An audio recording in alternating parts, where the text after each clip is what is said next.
নমস্কার বন্ধুরা, মন কিচেন আপনাদের সবাইকে স্বাগত। আশা করি আপনারা সবাই খুব ভালো আছেন। আজকে আমি আপনাদেরকে ঘরোয়া উপায়ে সহজ পদ্ধতিতে মাছের চপ তৈরি করে দেখাবো।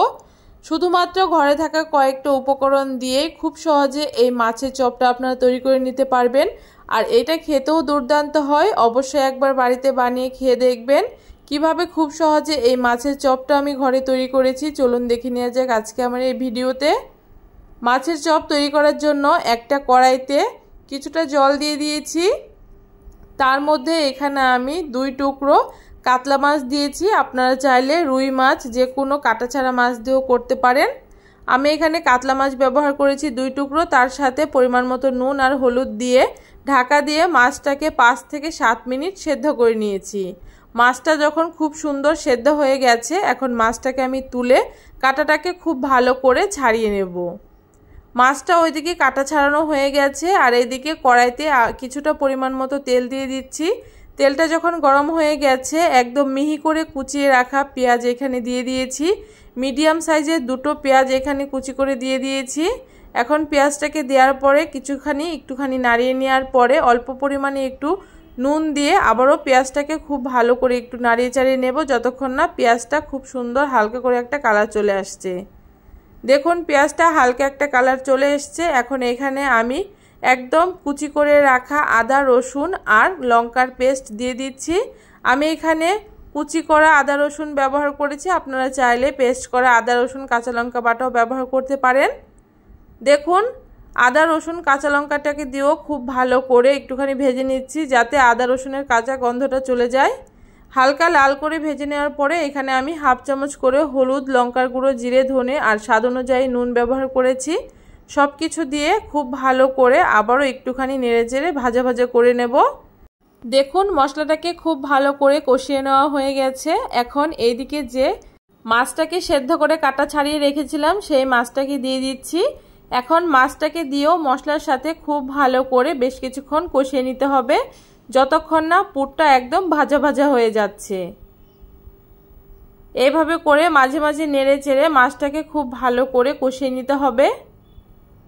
দেখুন মাছটা খুব সুন্দর করে কষিয়ে নেওয়া হয়ে গেছে, তেলও ছেড়ে দিয়েছে। এখন এই মাছের মধ্যে আমি আগে থেকে সেদ্ধ করে রাখা মিডিয়াম সাইজের 2টো আলু ভেঙে দিয়ে দিচ্ছি। এখন আলুটাকে দিয়েও সমস্ত কিছু একসাথে মিশিয়ে নেব। আলুর সাথে সব কিছু একসাথে মিশিয়ে নেওয়া হয়ে গেছে। এখন এখানে আমি নামানোর আগে হাফ চামচ গরম মশলার গুঁড়ো দিয়ে দিচ্ছি। এখানে আপনারা ধনেপাতাও ব্যবহার করতে পারেন। আমার কাছে ছিল না বলে আমি ব্যবহার করিনি, তবে ধনেপাতাটা দিলেও খেতে বেশ ভালো লাগবে। দেখুন এখানে মাছের পুরটা একদম রেডি হয়ে গেছে। এখন মাছের পুরটাকে নামিয়ে আমি ঠান্ডা করে নেব। মাছের পুরটা এদিকে ঠান্ডা হয়ে গেছে। এখন এখান থেকে অল্প অল্প করে মাছের পুর নিয়ে আমি এখানে চপের আকারে গড়ে নেব। দেখুন এখানে আমি 2 রকম করে মাছের চপের শেপ দিয়ে নিয়েছি। একটা এরকম গোল করে চ্যাপ্টা করে শেপ দিয়েছি, আরেকটা একটু লম্বা করে আমি মাছের চপের শেপ দিয়ে নিয়েছি। আপনারা আপনাদের পছন্দ মতো অবশ্যই এই চপের শেপগুলো দিয়ে নেবেন। এইভাবে করে সবগুলো মাছের চপ এখানে আমি তৈরি করে নিয়েছি। দেখুন মাছের চপগুলো কত সুন্দর হয়েছে। চপগুলোকে সাইডে রেখে এদিকে একটা প্লেটের মধ্যে আমি পাউরুটি খুব ভালো করে মিক্সিতে গুঁড়ো করে নিয়ে নিয়েছি। তার সাথে একটা বাটির মধ্যে হাফ কাপ ময়দা নিয়ে নিয়েছি আর একটা বাটির মধ্যে 2টো ডিম ফাটিয়ে তার মধ্যে গোলমরিচ আর সামান্য একটু নুন দিয়ে খুব ভালো করে ফেটিয়ে নিয়েছি। এখন একটা করে চপ প্রথমে ময়দার মধ্যে পুট করে নিতে হবে খুব ভালো করে। ময়দার মধ্যে খুব ভালো করে মাখিয়ে নেওয়ার পরে ডিমের ব্যাটারের মধ্যে চপটাকে দিয়ে একটা চামচের সাহায্যে উল্টে পাল্টে ডিমটাকে খুব ভালো করে লাগিয়ে নিতে হবে। আর তারপরে ডান হাত দিয়ে ব্রেড গামসের উপরে রেখে বাঁ হাত দিয়ে খুব ভালো করে ব্রেড গামস দিয়ে পুট করে নিতে হবে। দেখুন আমি এইখানে ডবল পুট করে চপগুলোকে তৈরি করে নেব। তার জন্য আবারও ডিমের গুলায় চপটাকে ডুবিয়ে নিয়ে ব্রেড গামসে দিয়ে শুকনো হাত দিয়ে আবারও খুব ভালো করে ব্রেড গামসে পুট করে নেব। এইভাবে করে ডবল পুট করে সবগুলো চপ আমি তৈরি করে নেব। দেখুন চপটা কত সুন্দর হয়েছে। একই রকম ভাবে সবগুলো চপ আমি এই রকম ব্রেড গামসে পুট করে নেব। সবগুলো চপ এখানে আমার তৈরি করে নেওয়া হয়ে গেছে। আর দেখতে কতটা সুন্দর লাগছে দেখে বুঝতেই পারছেন খেতে কতটা ভালো হবে।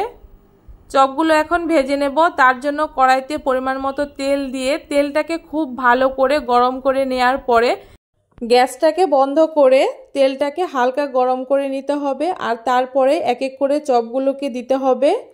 এইভাবে করে যদি আপনারা চপগুলো ভাজেন তেলটাকে প্রথমে খুব ভালো করে গরম করে, তাহলে চপগুলো কড়াইতে লেগে যাবে না। খুব সহজে আপনারা চপগুলো ভেজে নিতে পারবেন। এখন এক এক করে চপগুলো দিয়ে নেওয়ার পরে উনানের আঁচটাকে মিডিয়ামে করে দিয়ে উল্টে পাল্টে সময় নিয়ে চপগুলোকে লাল লাল করে ভেজে নিতে হবে। এইভাবে করে অবশ্যই মাঝে মাঝে নেড়ে দিতে হবে, তা না হলে এক পাশটা বেশি লাল হয়ে যাবে। দেখুন চপগুলো খুব সুন্দর একটা লাল কালার চলে এসছে। চপগুলো আমার ভাজাও হয়ে গেছে। এখন খুব ভালো করে তেল ঝরিয়ে চপগুলোকে আমি তুলে নেব। একই রকমভাবে বাকি চপগুলোকেও আমি এরকম লাল লাল করে ভেজে নেব। দেখুন সবগুলো মাছের চপ আমার ভেজে নেওয়া হয়ে গেছে। দেখতে যেমন সুন্দর হয়েছে খেতেও দুর্দান্ত হয়েছে আর ভীষণই মুচমুচে হয়েছিল। একবার অবশ্যই বাড়িতে এইভাবে করে মাছের চপ বানিয়ে খেয়ে দেখবেন। আশা করি আপনাদের ভীষণই ভালো লাগবে। কেমন লাগলো আজকে এই খুব সহজ পদ্ধতিতে মাছের চপের রেসিপি অবশ্যই কমেন্ট করে জানাতে ভুলবেন না। ভিডিওটা ভালো লাগলে অবশ্যই সবার সাথে শেয়ার করে আমার চ্যানেলটাকে সাবস্ক্রাইব করে দেবেন।